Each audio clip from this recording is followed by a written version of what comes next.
If Ray doesn't have to talk and doesn't have to steer the ship off the road like he usually does, then it's good. Yeah. Look at me. I'm the captain now. There you go. Yeah, you can have it. Good, because we drive it straight into a volcano usually. So Except for that's the heart, Tim. And that can never be mended. You know that. The heart always breaks. Nah, dude, one of your girlfriends take care of that for you. Oh. No, they usually go, well, thank you for the free meal. Have a good day, sir. Ray is a 60-year-old man in a 30-year-old's body. I am, yeah. If anyone doesn't know. Nice. His references are like way older than they should be for someone his age. Oh, you know, Yeah. I would love to see that fight. And I would be rooting for Greg Hardy the entire time. Funny thing, if you've ever wanted to see me in pain at any point that we've been hanging out, today's your day. Ray, they see you in pain every time you do a set. This is true. Damn. Yeah. So Thomas has seen it and Tim's never seen it. No, It was basically if Mortal Kombat was a shitty like Saturday morning cartoon. Like Yeah, exactly. they had like they had a Native American character on there. They had they had the street tough black guy. Like they had all the stereotypes. WMAC Masters. There it is.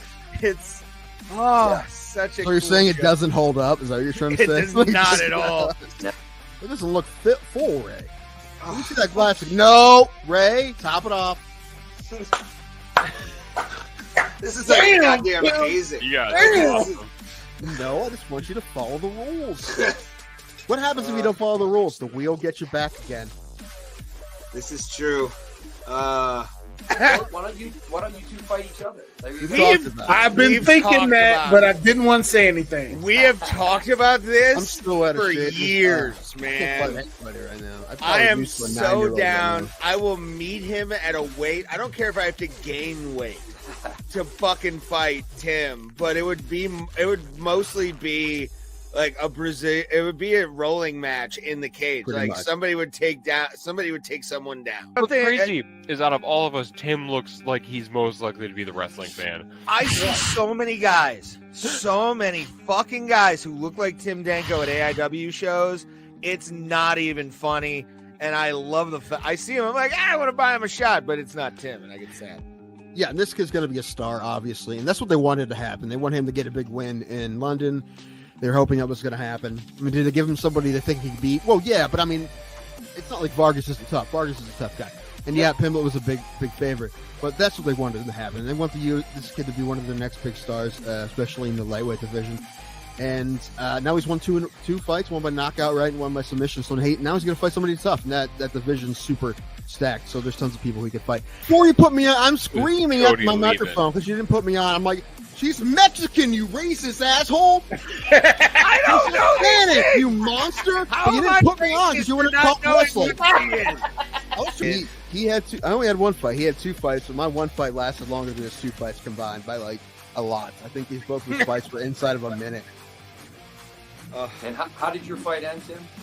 I got TKO'd in the second round. And there's a lot of guys, strikers that have just became fantastic at takedown defense. I mean, Anderson Silva was good at it. Like Judo Santos was good at it. I mean, those are just the first two I think of. But there's been a lot that, I mean, if you're a striker like that, you have to have good takedown defense. There's been a lot of guys who have great takedown defense, and he's one of them. However, I mean, Robert Whittaker is a striker first. He's not a wrestler. And however, neither really is Cannonier. Maybe a little bit more, but I don't really expect Cannonier to fight him that way. I'm excited to see that fight, though. I don't expect Izzy to lose at all, but I like Cannonier a lot. And he's a tough guy, so I'll definitely watch that fight. But if either of us touch the other one's liver, we'll die, Ray. Probably. That'd be fun. I want to be the first MMA death of like a true amateur, where it's like the worst fight ever. How bad would it be if you got MMA fight, bro? Killed in the cage. You got killed in the cage by me. Yes. His liver exploded. And with that, we're live, everybody. Facebook Live, YouTube Live, Twitch, even live. We ain't getting banned from anywhere. Live for you to be here. I am Ray Highclack, 1/3 of the Bro Plata. We are doing a special interview show today, so let's not waste any of that time that we have with this gentleman. I will give the intro. He represents Revolution Fight and Fitness. He is an LFA fighter. Ladies and gentlemen, the Hulk himself, Logan Urban, everybody. What's up, Ray? What up, buddy? Good to see you. Likewise, man. Logan will be fighting next week, next Friday, actually, 1 week. in Indiana for the LFA, the Legacy Fighting Championship. And we'll get into all of that as we go along in the interview. We're going to talk a lot. I'm going to definitely talk a lot. The audience here knows I talk a lot. So you can also join us in the comments with any questions. And also the elephant in the room that we've talked about on this show many times. And we finally get the man who can give a rebuttal to it. We'll talk about him when he had his opportunity in the Dana White's Contender Series as well. We've been very vocal, Logan, in your behalf. I want you to know that. Like, seriously. I appreciate that. Yeah. I definitely get those vibes every time I see you at the gym. You're always bringing something up like that to me. So yeah, we'll get more in depth into it in the interview. But yeah, man, I appreciate you doing this for real. Of course. Like, yeah, happy I finally got the chance to come on. I know it's been a while. So. Yeah. we finally got a date. Yes. Time and hooked it up. So. Absolutely, man. Because you guys, we've had Eric Posen on the show. We've had the great and righteous man known as George Comer has been on the show as well. And honestly, I wanted to have you on just because of the beast that you are. And Tim, my co-host, left a comment as well saying, thanks for being on. Sorry I can't be on. It's Ray's fault. It is. It kind of is. Of course it is. Come on, Ray. Absolutely. It wouldn't be Bro Plata if it wasn't my fault at all times. All right. But first off, I want to kind of get into where you grew up, athletic background, stuff like that. I want to know because we've hung out at Rev, but we've not like actually gotten to know each other. Yeah. Well, I grew up in Menor, Ohio. Okay, another Menor boy. Yeah, Menor boy, Ohio boy through and through, man. But a lot of people ask me at the gym, and even fans that follow me, they always ask me if I wrestled, and I always say no, and it surprises them. Okay. Because my dad wrestled, so kind of assuming I would follow that. I didn't. I actually played football growing up since I was 7, all the way until my my last year in high school. And I was actually on the brink of going to play football in college, and I was sorting between fighting and football, and I picked fighting. So here we are now. What year did you graduate from Menor? 2012.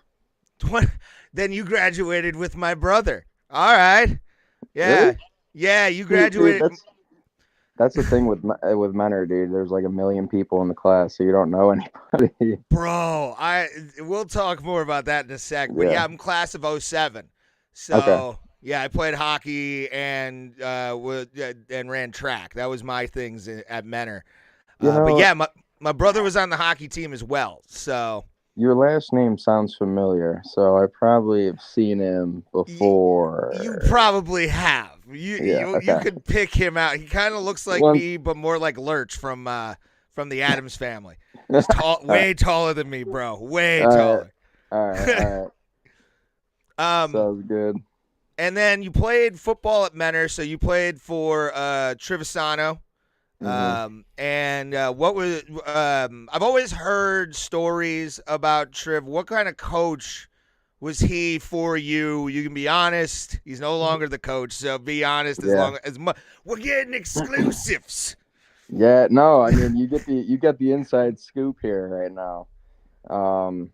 No, Coach Triv was great, man. I mean he definitely is a legend in the Ohio sports area for a good reason. I think He also had a good coaching staff around him, but him specifically, he had a very aggressive and very hardworking, put your mind to it mentality. And I took a lot of that from, growing up in high school and even before. Like the whole mentor program as a whole had that mentality because of Triv. And I kind of carry that into fighting, honestly. I know football and fighting are two different things, but, the mentality stays. And I brought that with me.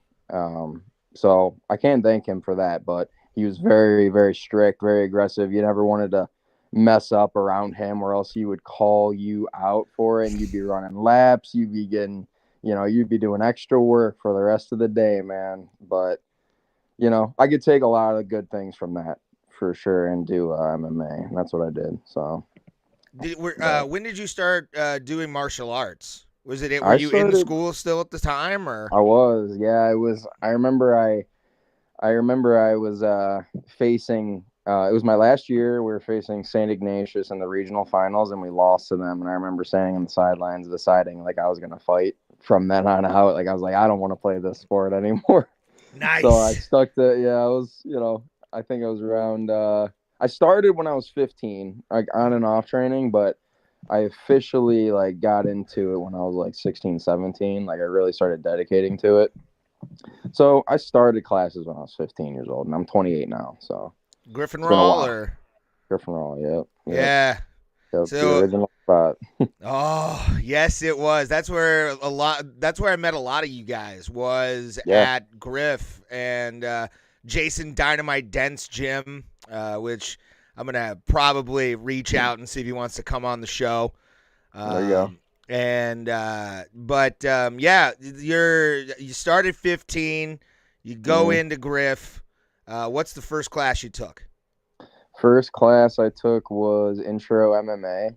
Okay. Because I wanted to be a fighter right from the start, man. I remember a good friend of ours, good friend of George's still, Chuck Schilling. You know Chuck? Yeah, I love Chuck. I took my first class with him. He taught me how to do a single leg. He taught me how to do a single leg defense. That was the first thing I ever learned, man. I'll never forget walking in that day and learning that. It was amazing. That's awesome. It was so vivid thinking back on it, but that was my first class and never went back from there, man. And so you were doing the MMA classes, and when did you decide? What was your first experience like with martial arts tournament? Was it a straight up fight? What? My very first competition was, I'm trying to think if it was when I was 19. I did a smoker, and for those that don't know what a smoker is, it's like a kickboxing match, almost like Muay Thai kickboxing match with headgear, like you're sparring pretty much just with an opponent, someone you never went with before. I did that when I was 19, and I was so amped for that, man. I was like, this is going to be my first competition. I got to make a statement, And then I did a grappling tournament after that, and then an MMA fight, my first MMA fight, I believe. That's the order. Yeah. When you did the smoker, how amped were you for that? Like, how high were those jitters, dude? Man, I was nervous. I would say I was more nervous for my first MMA fight than this. It was a little more chill. You're just kickboxing. You're just sparring. You got headgear. You're protected. You're good. Yeah. But your first time, I was still super nervous, super jittery, but I was stoked. Like I was ready to get in there and do it. But MMA, man, that was a whole different thing, dude. Oof. That was nerve-wracking, man. Yeah. What weight class was it at? For the smoker? No, for the MMA fight. For MMA, it was 170. I've always fought at 170. Okay. Even as an AMI. I was about to say, you're a jacked boy. Like, try to be, man. Anybody that's never seen Logan Urban fight, there's some clips on YouTube that are there. Go watch them. This man is an Adonis. An Adonis. Sound like your manager now. I'm sure he says the exact same thing. Yeah. I got this, dude. Say the same thing. That's awesome. You can actually watch my last LFA fight. For some reason, they never put it up on YouTube, but if you look it up on Daily Motion, Mm-hmm. have you ever heard of that app Mm-hmm. or website, whatever? It's on there, like the full Okay. fight. It's me versus Ryan Charlebois. So that's most recent. Yeah, not to totally embarrass you, but Mom is in the chat. Oh boy, Mom's boy. in the chat. To make it more interesting, you Mrs. can say Urban that, is in here. to make that more interesting, you can she could put my dog. My dog's also watching too. I'm sure. That's her, awesome. her boyfriend and my dog are all watching me right now. So Well, hello to the Urban family. Thank you very much for bringing this man into the world. So if I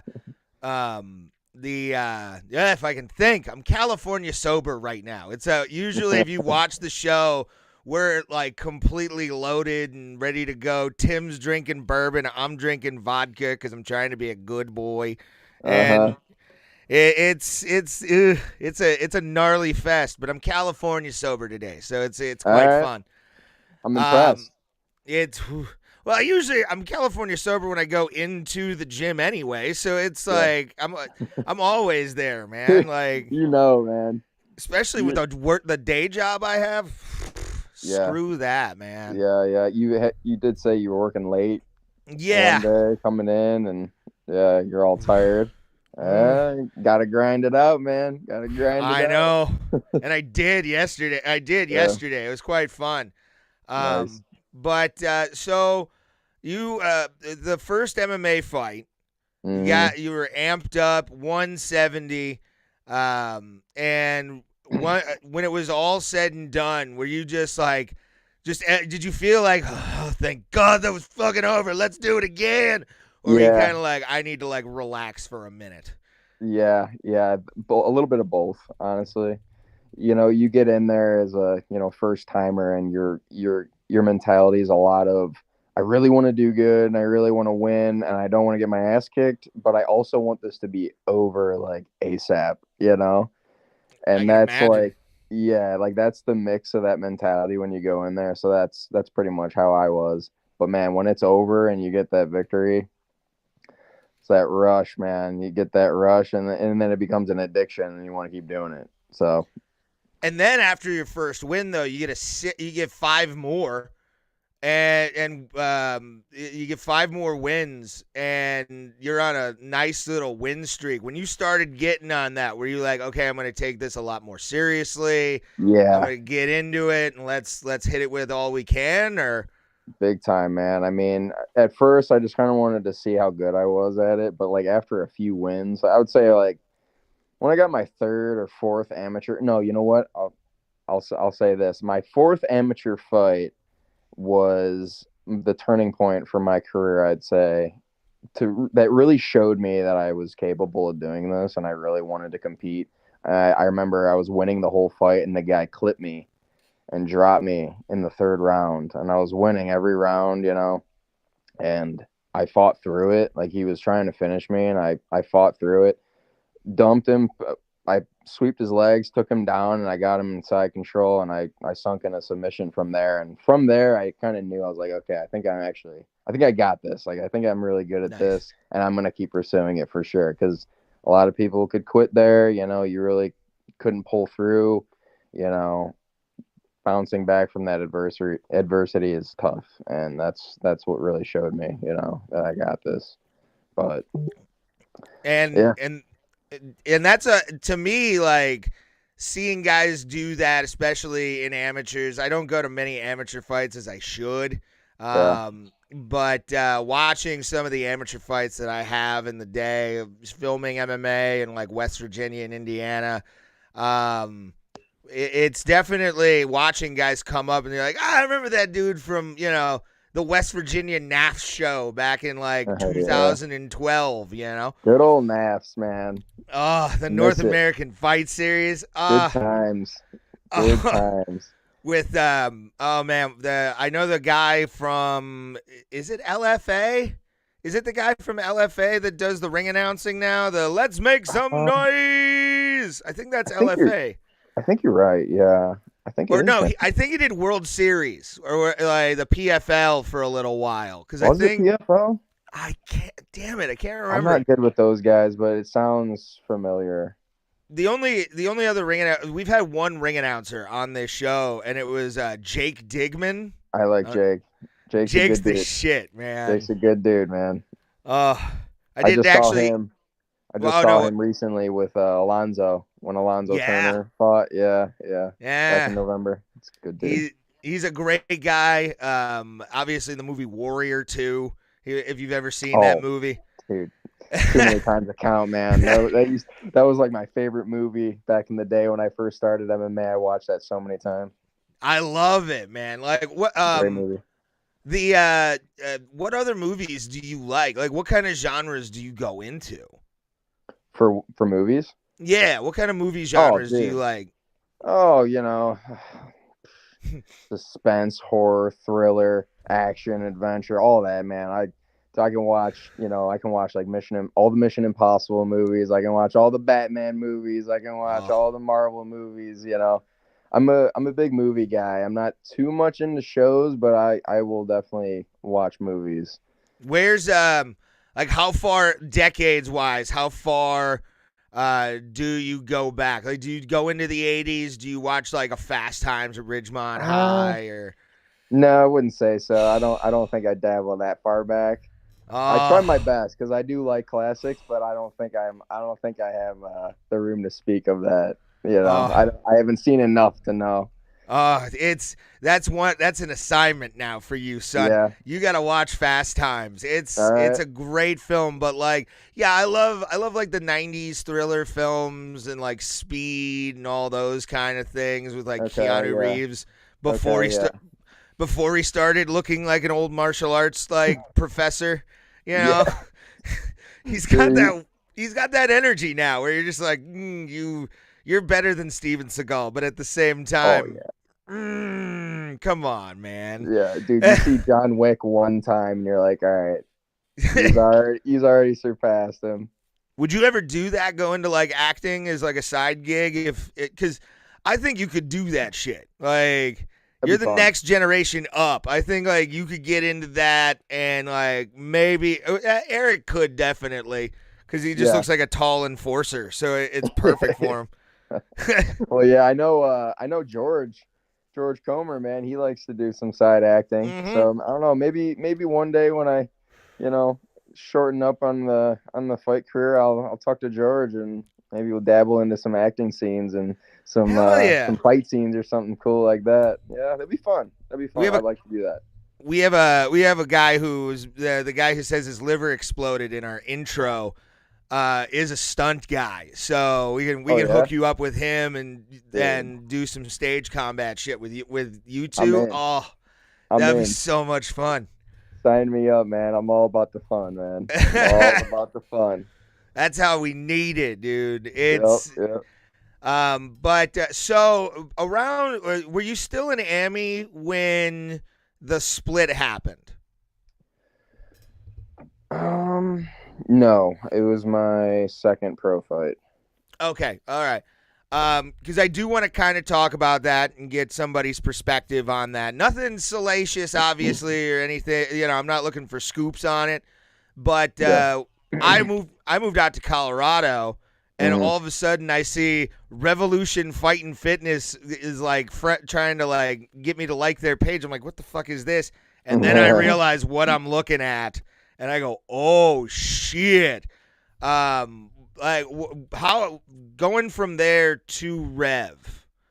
What was that like? Like the whole thing of having all that kind of stuff go on, where there was a split in where three guys split off and started their own gym. Jeff Starr started Academy 440. And then Revolution pops up with Tim Stafford and George. What was that whole like thing for you like? For me, it was just trying to still focus on my career and my fight. I don't really dabble too much into the gym drama stuff and different conflicting views. I don't like to really dabble into that stuff too much. But for me, it was actually pretty tough. When the split happened, it was challenging for me because it was in the middle of one of my fight camps. Yeah. So it was a hard transition to Rev, and Rev wasn't really like fully established yet. So it was hard to get, certain training, like sparring, grappling, all that. So it was a tough time, but we've grown from there, and now Rev is booming, man. Yeah. It is popping on, definitely on Mondays. I don't know if you've seen it Yeah. on Mondays, but it is crazy, dude. You can't even move around in there. Dude, But through the week, it's solid too. it's a great gym. I love that place to death. I go to Tim's Boxing on Mondays, and floor is fucking packed. Like, Oh yeah, when they sweat first everywhere. opened, I remember going there the first time back when I came back in 2018, and like everybody was there, and I'm like, oh, okay, I see everyone. This is nice. Yeah. This is Yeah. excellent. Yeah. And it was packed then, but it's gotten better, especially when we were doing stuff during the pandemic. Oh, yeah. Which that must have been kind of hard on you guys, especially not being able to fight and everything. You kept in shape during that whole time, or so. you were playing Fortnite? Don't lie, Dude, I was playing a lot of games, man. I am a hardcore nerd, man. A gamer, nerd, whatever you want to call me. I'm sitting in my whole man cave right now, so Nice. that's a whole other part of my life. But Nah. what was I saying? COVID. Yeah, I mean, I had no plans to fight, because like nothing was happening. There's no events going on. There's nothing, it's nothing to look forward to. So I mean, you would dabble into training when the gyms open back up and everything, but I mean, I wasn't planning on fighting like ASAP as soon as they opened because nothing was happening, man. Like there were no promotions, nothing. So you dabble in your cookies and your beer and your chips, and then the weight piles on. You're like, oh, all right, I guess, I got to get back into shape soon. Yeah, that's how this podcast was born. Just because me and Tim didn't have any shows going on, and we were like, okay. so I'm getting vodka and beer drunk on a Tuesday night recording with them, and then we started doing the live stuff. And I didn't do this at the top of the show, but all hail our overlords, the MMA holes. They are the best. Go check them out anytime. Sub them as well. They're dope. Moss and the people. I think they'll be doing a show tonight, probably around like 9 o'clock, 10 o'clock our time. But they are amazing people, and they've given us the audience of psychopaths that we've come to know and love on this show. It's fun, but also there is subscribe down below, and a Streamlabs donation link is set up, and our Discord is in there. So if you want to join our Discord and join the conversation over there, you pretty people, thank you very much for watching. We have Logan Urban, obviously, and I was just about to ask you about turning pro. You win 5 in a row, or 6 in a row, I believe. No, yeah. If I'm counting. No. You had an extra one, but it got canceled. But you get 5 in a row, and then you go up to pro. What did the preparation change at all for like compared to like an amateur fight to a pro fight?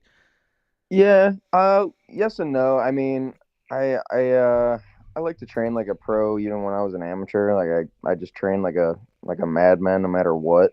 The only difference really with going AMI to pro is, longer rounds, so you definitely had to train longer on certain things, so you're building your gas tank.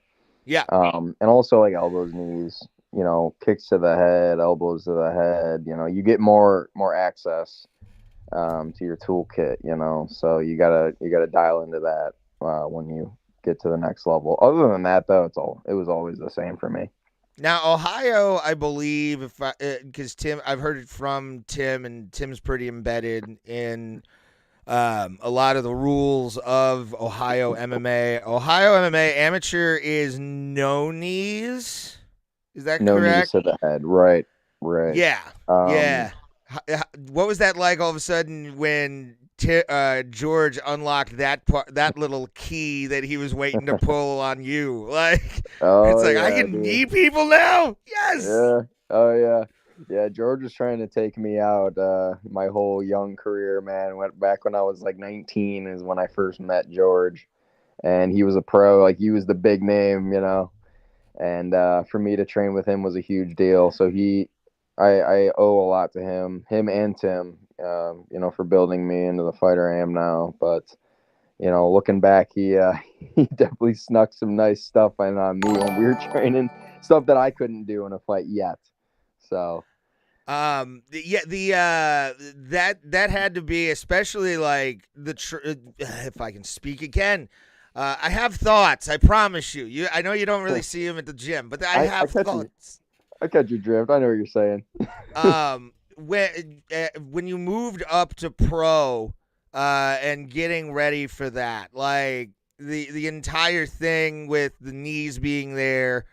If I can think of the question, why did I lose the question? This happens a lot too on the show, I assure you. But when you get to, because you had been to you had been to events as an amateur and all that kind of stuff. Your first time behind the curtain as a pro. When you stepped up to the curtain to go out, music's about to play. Take me down that entrance, because I'd love to know what that felt like for you. That was one of the best feelings to finally say that I was a professional at something. But honestly, thinking about it, I remember for that very first fight, my first pro fight, walking out, I was like, I can't wait to use pro rules. Like, I can't wait to elbow. I can't wait to knee to the head. I can't wait to kick to the head. You know, because Amy, you're focused on only connecting to the head with your hands. That's all you could do. Mm-hmm. So now with that opportunity, that's like all that was running through my head, man. And that's actually how I won my first pro fight, was with elbows. The guy was trying to take me down, and I elbowed him to the side of the head. Yeah, because he stayed there, and he was lingering there for too long. So I was like, all right, there's my opening. I hit him, and he dropped and just finished the fight. But I was thinking about it the whole walk, man. You're like, the elbow is mine. The elbow. I'm like, these are landing, man. I don't care what's happening. I gotta land them though. You just said to him, "Can you see I shaved my armpit today, sir? Thank you." Don't they look good, nice and shiny? Yeah, because I remember seeing the clip of you knocking that guy out with the elbow, and like, bro, that is on YouTube. Yeah. Yeah. And one of the things, like, you've got a lot of power. Like, it's freaky to see you in the gym. Like, honestly, when you were drilling on the other side of the wrestling and doing what you were doing, I looked at you and I'm like, this fucker isn't human. There's no fucking way I'd be able, like, this. Yeah, I'm I've actually told a people. Cyborg. That's what I was about to say. You're not I hate human. To break it to you. You were brought here. Everyone. You were brought here like Superman. It's I was sent from the future. Two people from Ohio found you in a field. That's what happened. Yeah, Kelly, my mom, adopted me. Yes. She found me in the we are going to field. make an MMA fight out of you. Here we are. You mentioned video games. What kind of video games are you into? What system do you have also? I have a PS5. I like first person shooters. I like multiplayer games, like RPGs. I like a lot of games, honestly. I'm not like a huge like sports game fan though, I will say. But every other game I'll dabble into. I'll try. Like I like right now, me and my best friend Jake, we play a lot of Destiny. You ever play Destiny? Oh yeah. We play that. I play Overwatch as like our multiplayer competitor. Well, dude, we hate the game, but we also love it. It's like the ultimate love-hate relationship with it. But I still play with my friends just because it's fun to play with your boys, you know. And I got like a Nintendo Switch too, so I'll play some games portably, you know. Yeah. But you know, I dabble in those mostly. What Switch games do you have that you're playing a lot right now? Oh, dude. Well, I don't really play it that much right now, but when I have a lot of my boys over or we're, you know, hanging out somewhere, we always play Smash Bros. Of course, you have Dude. to.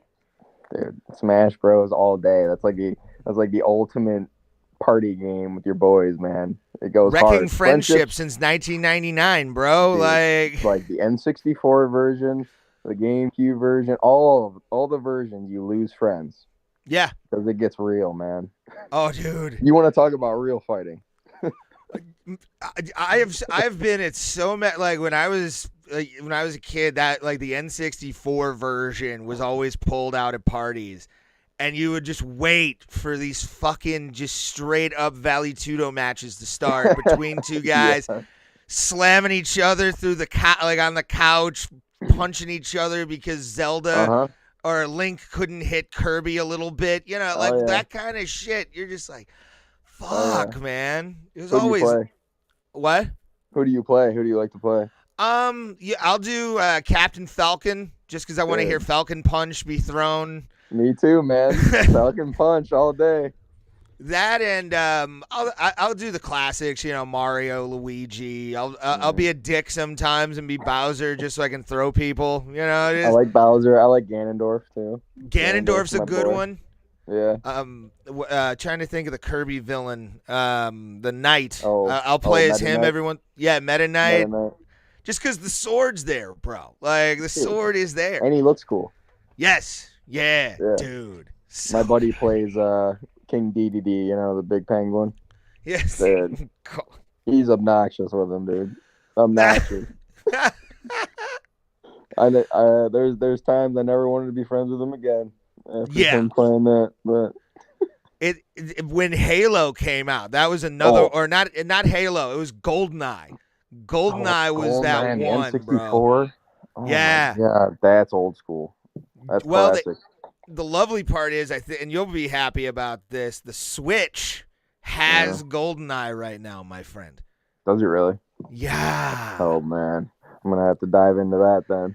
Yeah, son. It's the best. Like, as soon as I saw the opening, all of my, young boy brain just went, I want more. Give me more. Dude, they need to put more classics on the Switch. Like, the Switch is such a cool device, but they don't have, any classics on it. I don't know why, but GoldenEye, the thing about it too with the Switch, I had one for a little while, and I traded up to Xbox One X. Which Scally Bandit, by the way, is my gamer tag. If anybody watching this wants to add me, I add you. I play GTA and Warzone pretty much. That's all I do. Nice. But they had the classic console that you could buy for I think it was $100 for a year kind of thing on the Switch. Yeah, it's like this ultimate package kind of thing. It's like a Game Pass kind of thing. Oh, I think I heard of that. I just never it's like $15 a month. I paid the full upfront price. Yeah, I paid the full year just so I could have everything. It's got Sega, Super Nintendo, SNE or NES games, all that shit, dude. Yeah. So, it's like an app almost on the Switch. Yeah. Shoot, you're teaching me something, man. All right, I'm gonna have to go check it out. I like to kill time and keep my mind, distracted from the fight too much, So sometimes I just like to kick back, relax, play some games, when I'm not training, So I'll have to do that.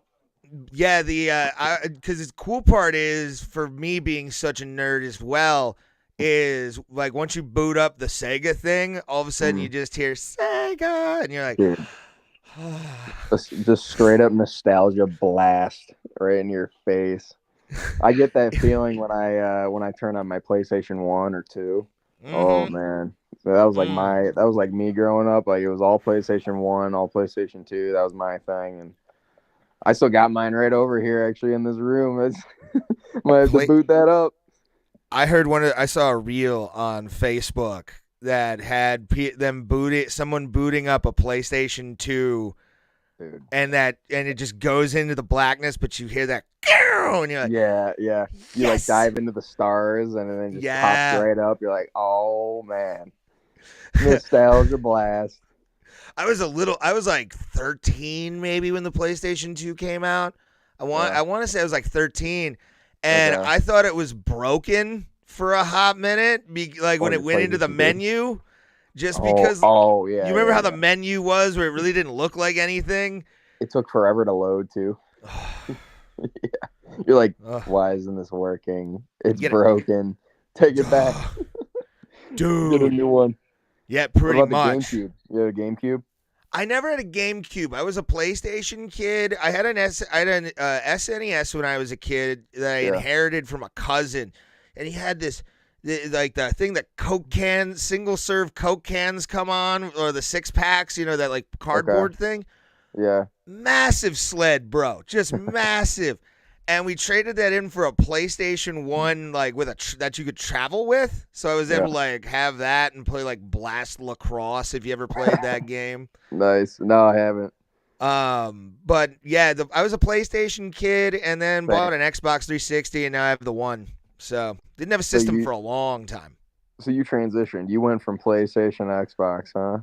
I did it like every woman does. The worst thing a woman can do, which is move across state for a guy. I bought an Xbox for a friend, and we don't talk anymore. So, yeah, he turned out to be just a dirty, dirty Habib fan. Yeah. Oh no, not a Habib fan. Boo. I'm a Connor boy. That's where we go, and for me at least, I love Connor. So it's one or the other. You got to go. Your friends got to go then. Well, it wasn't even that. There was some other shit, but it just. All right, fair enough. He became one of those weird Habib fans that like everything is Habib all day, and you're like, Dude. bro, I barely think about him. Like, Don't even get me started on that. Fandom Fandom's in MMA is the weirdest. Like them and pro wrestling fans. Like, there's two masculine things, but like it's so diverse. Like you have betas like me who love MMA just because it's a great sport and everything. But then you got like the purists. I hate the MMA purist. How do you feel about the MMA purist? They're extreme. Yeah. They're way over the top, dudes. Like chill. Everything's cool, man. Like your life doesn't depend on these fighters, man. just find something else to do, man. Exactly. I'll catch an MMA. I'll catch a knockout clip on a reel or Instagram reels and just be like, yeah, that's awesome. But like, it's a sport, my guy. Like, what are you doing? Right. Too much. What do you think? What do you think about people that are like against shit talking in mixed martial arts? They're against it. Yeah, like those people who are like, it's martial arts. Be a lot more respectful. Oh, no. Like those people. Like I love being respectful to people too, but like when it comes down to it, if you're a shit talker, you're a shit talker. I mean, you do what you like. You just be yourself. I'm not too much, of a trash talker, so it comes off as fake if you try to do it, and then you just sound cringy. It's like, dude, like don't even do that. Stop trying. Don't force it, dude. You'll get way more fans, and people will like you way more if you just be yourself. To be honest, and like Connor's a perfect example. Like Connor's so good, and like he reels in all these fans and so much attention because that's like genuinely who he is. Like he is just like that, man. And then you get guys like my favorite, like George St. Pierre, who's my idol in MMA. Dude, the most humble guy on the planet, but he's also the most dangerous. But he's just being himself, and people still like him for it. So it's like, teach his own, Yeah. If it's for you, do it. If not, don't do it. Exactly. And I believe you did do this since you brought up GSP. Did you go on the TriStar trip? I did, yeah. I got the TriStar. Nice. It's good timing. That's great wardrobe choice, sir. I like it. I had to steal this from my fiance. She wears it more than I do, so I had to take it back from her. That's awesome. Yeah, man, it was amazing. It was a great trip. It was one of the best training experiences I've ever had, and I really want to go back. We've been trying to go back, but it's hard. It was harder to get there, in Canada because of COVID and all the laws and rules and crap. But we're. I was actually just talking to George the other day about going back, so we're going to be looking to do that soon. Nice, very cool. Yeah. When you walked in, I mean, you had to be a kid in a candy store, brother. Oh, I was, man, and I won't lie. Like looking around, I was immediately looking for GSP. Like that was like the first thing I thought. Like I was like, is he here? Is he here? Is he here? Like please tell me he's here. He wasn't there for like the first 2 days. We only trained for 4 days there. Mm-hmm. He was only there once, but I did get to see Faraz Sahabi, his Yes. coach, every day, and that guy is amazing. He introduced himself to us. He's so down to earth, and that's what George and Eric and Ahmad, my buddies, we all went together, and that's what we really loved about it. He's how down to earth and grounded he was. Like Mm-hmm. this guy's training world champions, the best in the world, and he's just like, yeah, what's up, guys? Like, how's it going? It was a great, great time, very welcoming. But yeah, meeting him was amazing too. Like almost just as amazing, but when I met George St. Pierre, that was a whole other thing, man. Yeah. Holy crap, dude. What Dude, did you see him walk in? Is my question. Like, or was he Yeah. already there? And yeah, walk that whole thing, because that's it's a got to funny be story. fun. It's a funny story, actually, what happened.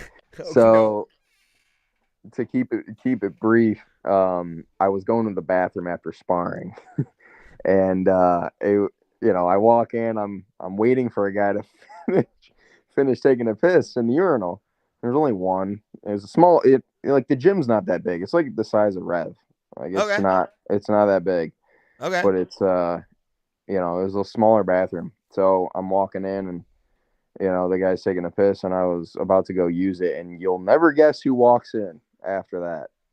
George St. Pierre walks right into the bathroom, dude. And I'm standing there and I let him use the bathroom before me. I was like, oh yeah, you could go ahead. I don't need it. I don't need to use the urinal. You can go. He's like, oh, thanks, man. I'm like, yeah, sure. And I start shaking. I start shaking, dude. I'm watching. I was like standing there watching St. Pierre take a piss in a urinal, and I'm like, all right, I can't do this. I can't stand here all awkward. I didn't know what to do. I kind of panicked. I walked out of the bathroom, and I just like went up to George all shaky. I'm like, dude, St. Pierre's in the bathroom right now. I freaked out. So we wrapped up, and eventually he came out. He's saying hi to people, whatever. And we were taking pictures with someone. I think it was our second last day, or it was. We were talking to somebody, and then St. Pierre walks over, and we walk up to him. We're like, "Hey, George, like, can we get a picture with you, please?" And he's like, "Yeah, absolutely." And Eric Posen, he, lanky arms over there. He was trying to take a selfie of me, him, St. Pierre, George, and my buddy Ahmad. He was trying to take a selfie of all of us, and his arm was shaking. Like he couldn't take the picture. He was so nervous.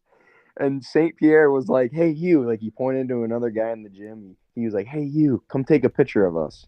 Yeah. So he asked somebody else to take a picture of us for us, man. Aw. Like, that's how good of a dude he is, man. And then he got a good picture. I put Every it up time on I've my seen Instagram. Rogan, he seems like a down to earth guy. Yep, he is amazing. So yeah, he asked, and we got a good picture with him. It's on my Instagram. So it's one of the best moments, man. I'll never forget it. Which your Instagram is? Logan Urban MMA. There Nice we and go. easy. Nice and easy. I'll probably ask you again towards the end of the show, but I felt like it was time to plug that. All Go good, follow man. him, fuckos. Do it now. But so you get the pro stuff out of the way, and you experience in your second fight your first loss. Mm-hmm. Obviously kind of devastating after going through as the guys that you have. What was your first? How you obviously bounced back from that loss, but like losing that first time, what was that experience like? It was tough. At first it's tough. I kind of had the mentality that I wouldn't lose, and when I finally got tasted defeat, it really stung for a while, but that's what really makes you, man. I mean, that's either makes you or breaks you. As cliche as that may sound, it's true even with MMA. You either rise up and stay persistent and keep training and get back to the drawing board, or you just crumble and sit and sulk on your defeat. And that's exactly what I did. I'm like, you know what? Screw this.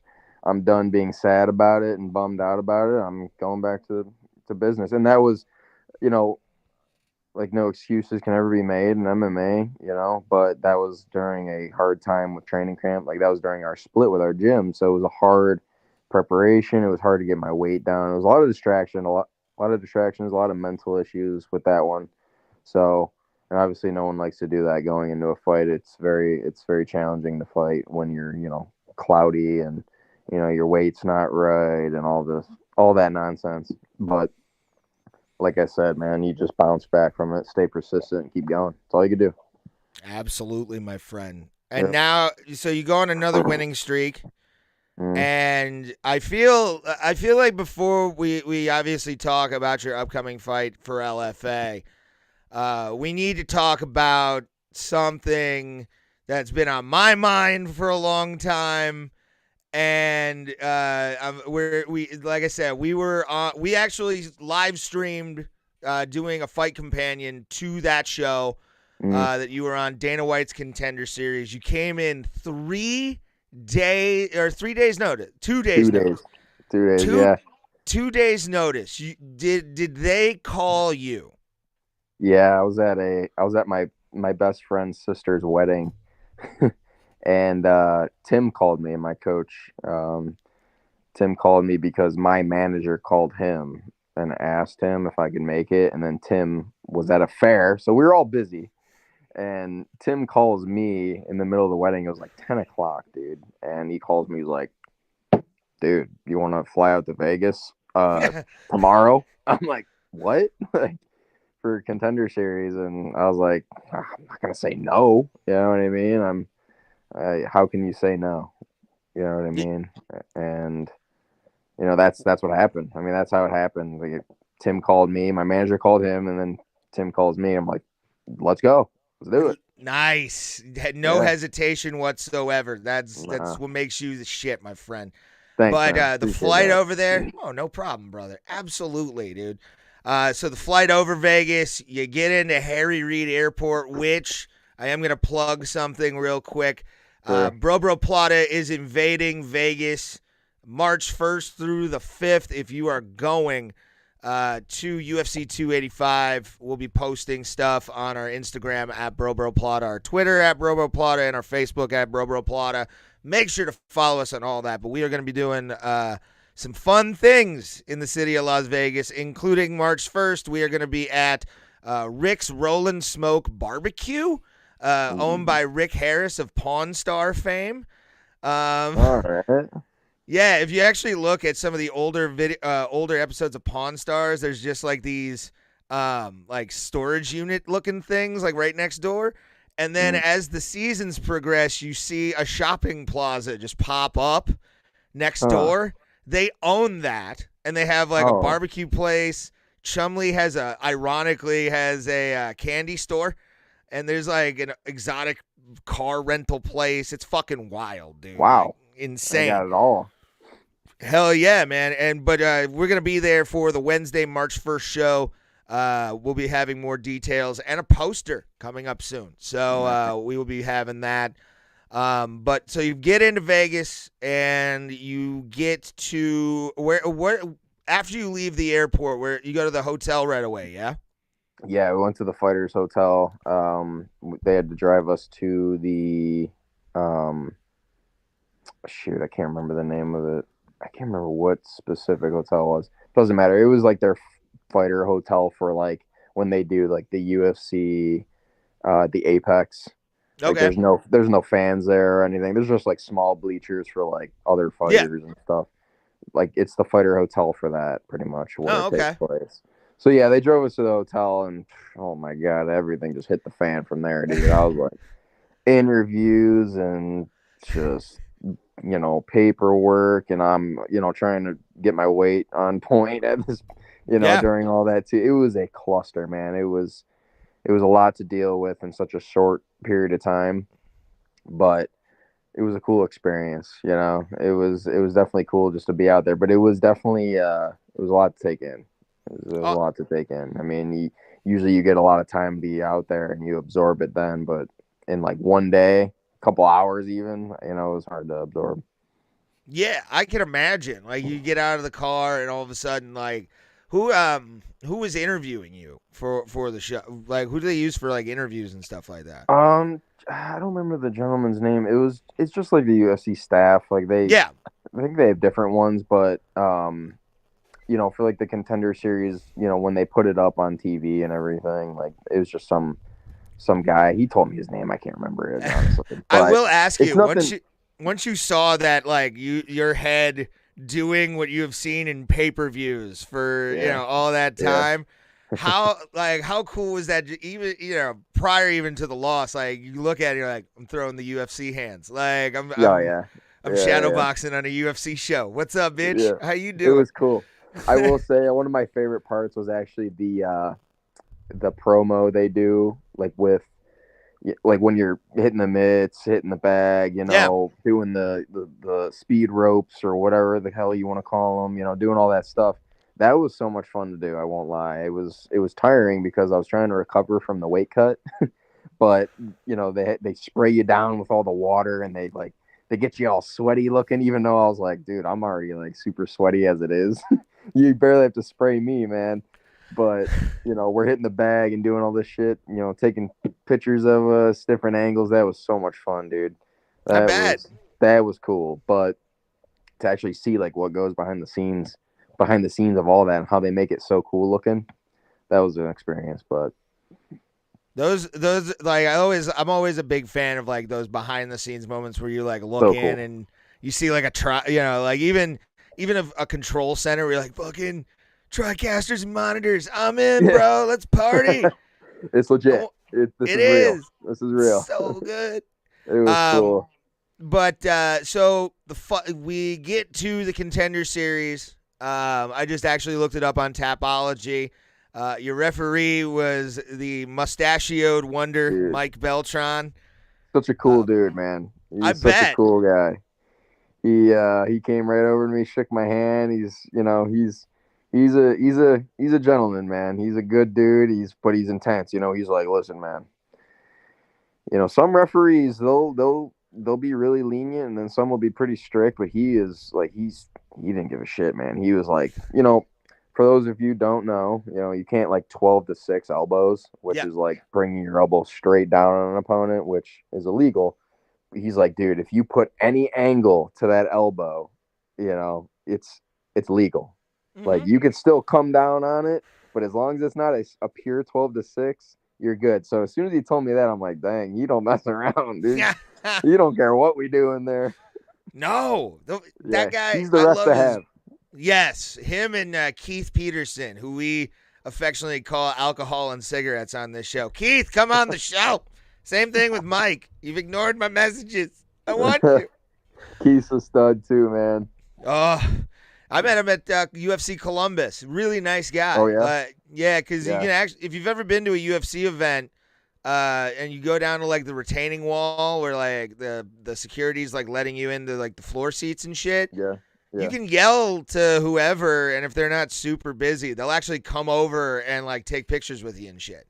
That's what I love about the MMA community, man. Like everyone's like the fighters, the refs, everyone. They're all so grounded, and it's like they like to us they're like maybe like superstars or whatever, but to them they're just like, oh yeah, we're just like normal people like you guys. Exactly. That's what I love about it.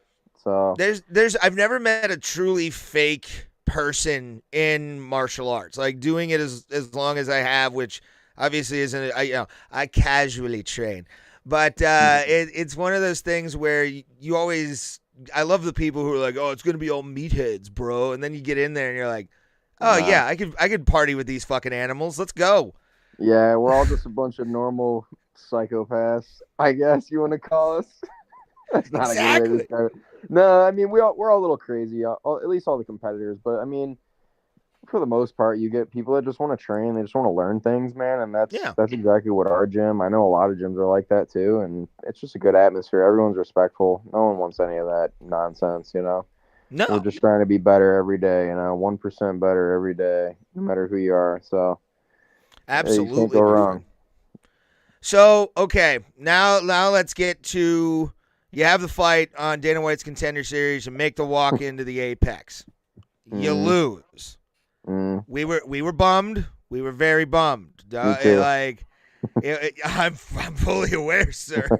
Then the next day happens, and we all find out, or was it a couple days? I think it's the next day.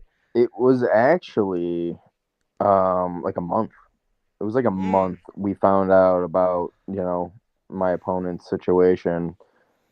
The next day sucked, but like, it was an experience. It was a learning experience. Yeah. You step up, dude, you live one time, man. You might as well go, gun for the opportunities that are there, and that's why I took it without hesitation, Hell But it was about a month, yeah. So I had to recover a little bit just from the, travel and, the fight itself, and then when they found out, that was a whole other thing, dude. That was crazy. Tim sent me and if you're just joining us, by the way, we have LFA fighter Logan Hulk Urban on this show, or Hulk Logan Urban, if you want to be Hulk technical Logan. about it. I like it. That's why I like that name too. I noticed that when I read when I saw where it was placed, I'm like, that's exactly where it should be. You real American. Yeah. Hulk Hogan, baby. Hell yeah. It's a family inside joke. I could tell you about it if you want, but it's yeah, it's good. We'll do that. Joke. We'll do that afterwards, but sure. No, because I want to get into this. We all of a sudden Tim sends me an article from, I think it was Bloody Elbow maybe, or MMA Junkie, saying Quinlan test positive for PEDs, and they made it a no contest. Yep. My first question to you is, how is there holes in in the walls of the room you are in right now because of knowing that information? Man, I don't know how I thinking back on it, I was just like, I wasn't like relieved or anything. I wasn't happy. I was shocked. Like I was pretty shocked, but at the same time, like, I don't know, Josh did seem like he was pretty enhanced. Like, dude, I'll tell you what, man, like he was ripped like to the next level, and I noticed a big change in him from his weight cut and to when he got into the cage. Like, he was massive, and like he was shredded up way more than normal, man. And I'm not saying I predicted it or anything. I'm just saying it definitely like caught my eye and caught my attention. I was like, that's pretty crazy, because like I know when I recover weight, like I can get pretty big and lean out and whatever. But he was like a whole other level, man. Oh yeah, he looks huge. Yeah, but I mean, like I said, I'm not trying to I'm not saying I predicted it or anything, but it definitely caught my eye. But when that happened, I was definitely shocked. That was the first thing. I was definitely shocked. But and then a lot of like just disappointment happened, because like, what happens to me from there? That was my next thought. Like, what does this mean for me? And I mean, long story short, nothing really happened for me. I didn't get another opportunity. Like, my manager, all this and that, like saying this and that, we can get back on the opportunity show, whatever. Never happened, dude. It's an interesting thing to be a part of, but you just got to take what you get and roll with it. Yeah, and that whole thing, man, because we were so, like, I was bummed. I was happy to see the Rev Fam, in a UFC program.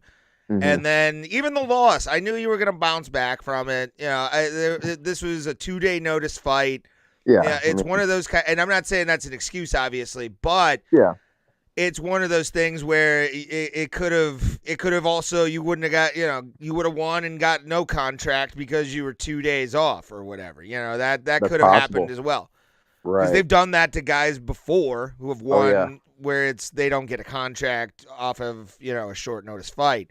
Right. But man, and I have to ask you, he fought recently in the UFC off of the contract that he got.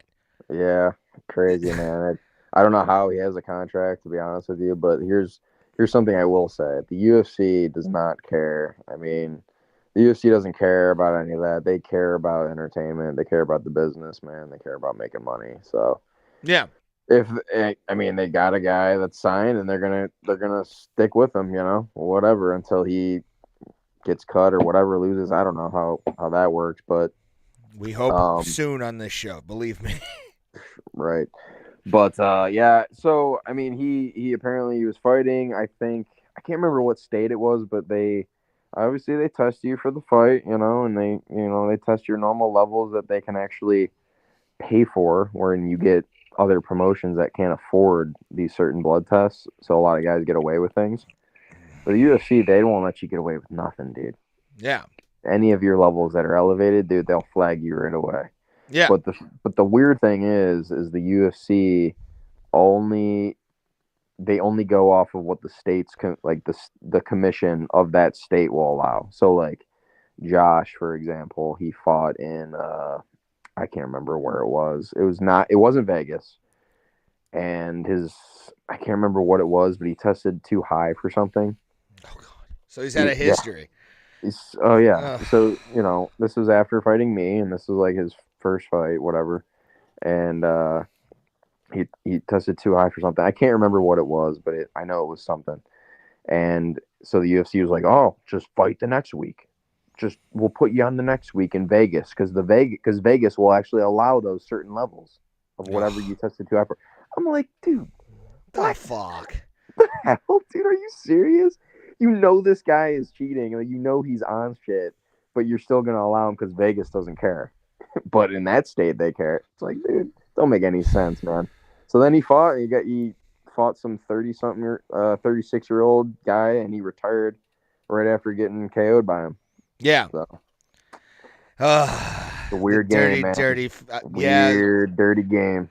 Very dirty, dude. Very. I mean, it's that, and like I said, a lot of people don't believe me when I say MMA and pro wrestling are a lot alike on the seedy factor than you realize. Like, it's... There's some behind the scenes dirty shit you don't have a clue about, man. Oh, I know. I'll tell you firsthand, right? I mean, that's a perfect example right there with Josh. You know what I mean? Like, you couldn't get any more real right there. But what are you gonna do? I don't make the rules. Yeah, it's promoter's discretion at that point, brother. Right. So you get into the LFA, which LFA is on UFC Fight Pass. They are not sponsored by us. We'd love to have them as a sponsor. Oh, that'd be awesome. That would be so dope. But when you get to the LFA, obviously a bigger production value. You'd been in the UFC prior, but this is like the stepping stone to greatness, pretty much, is the LFA. A lot of times they'll pick guys from that all the time. What was where did you fight the first time again for the LFA? Where's that? Niagara. Oh, okay. Niagara Falls, right there, man. It was only like 10 minutes away from Niagara Falls. It was amazing. Nice. It was the Seneca Resort and Casino. Yeah. It was beautiful. It was awesome out there. But that was a great card, man. Great experience too. Had a blast.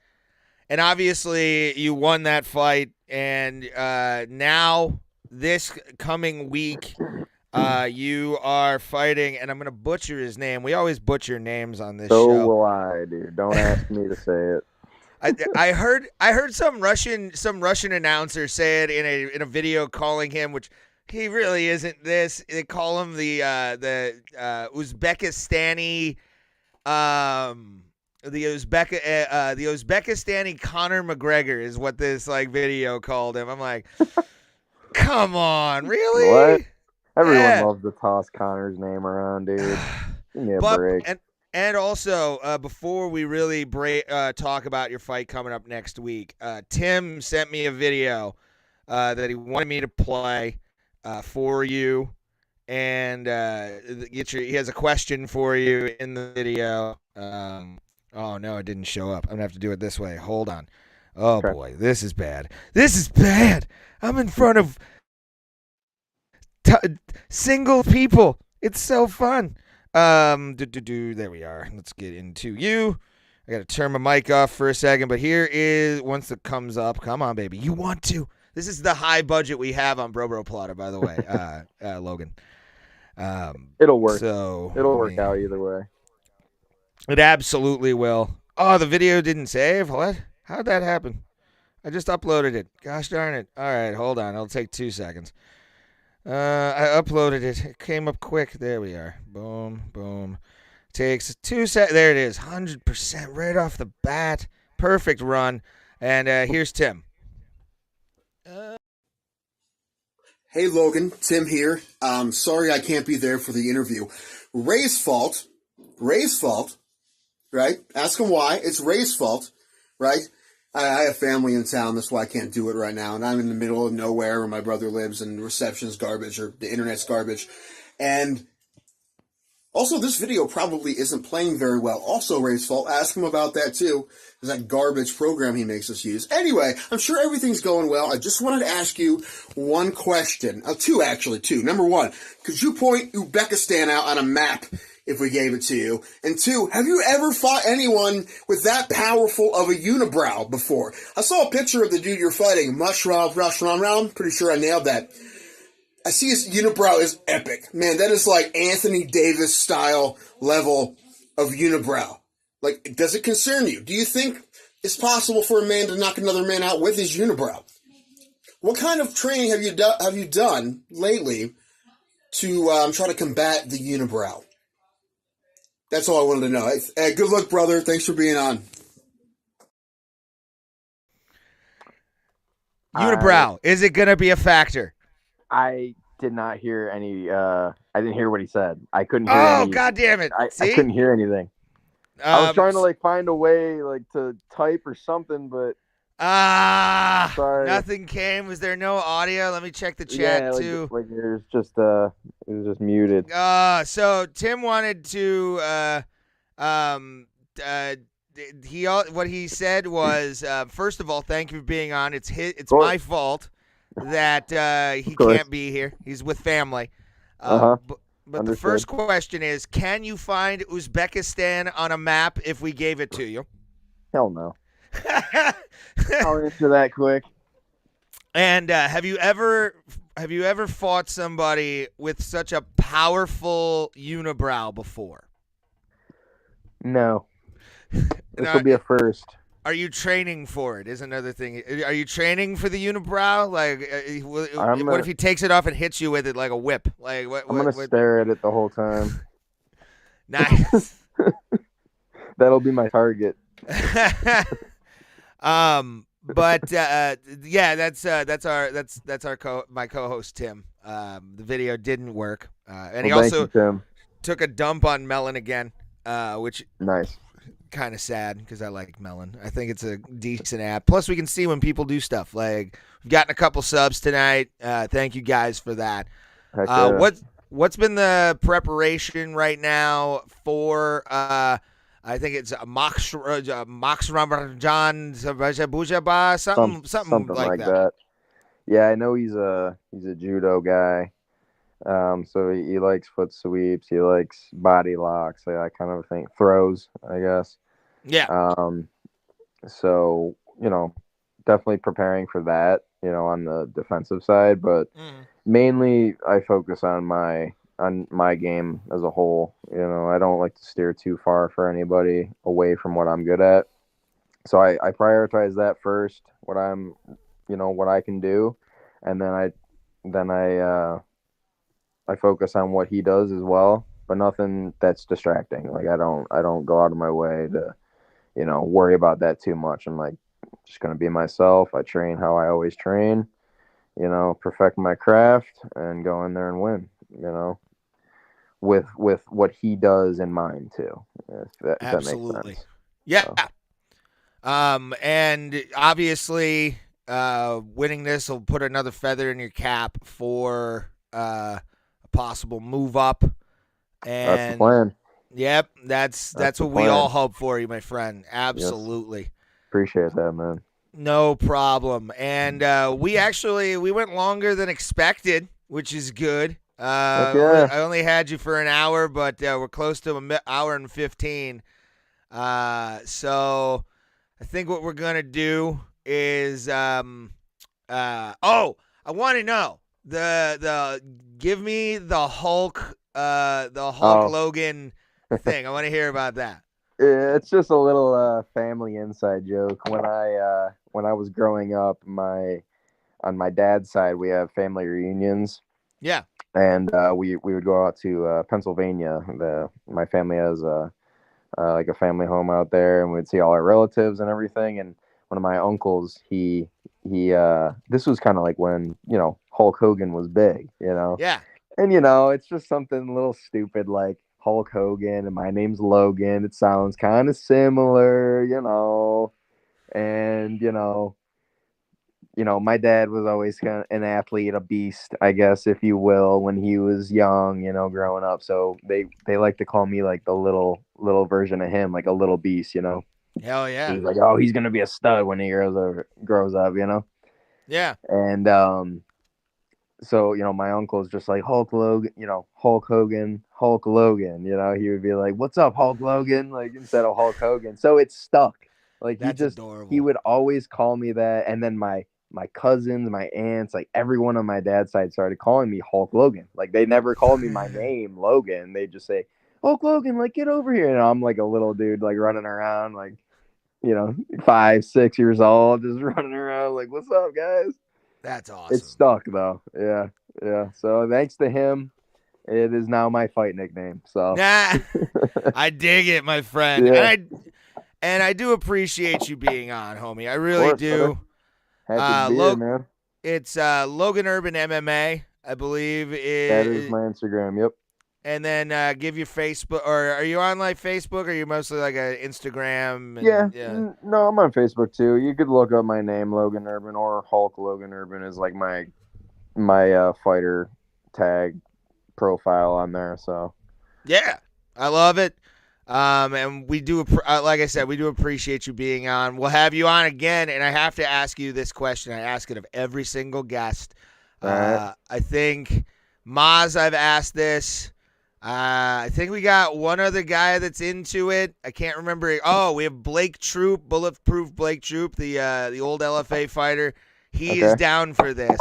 We play a game every UFC pay-per-view, and I'm not saying you have to do it for 284 or 285. But we play a game where we spin a wheel, pick two fighters, and then if our fighters lose, depending on when they lose, you have to do shots of tequila. Oh, I'm in. All right. We got in. Logan Urban in Dude, on I'm this. in. I'm itching to get some booze after this fight, man. Well, hopefully you're drinking in victory, my friend. Hope It's going to so. be fun. I'll be watching next week. Everybody go follow Logan, and he will be fighting for the LFA this coming Friday or next Friday in Indiana for LFA. So go check that out. And thank you, Logan. Appreciate it. Thanks, Ray. And for Appreciate it, man.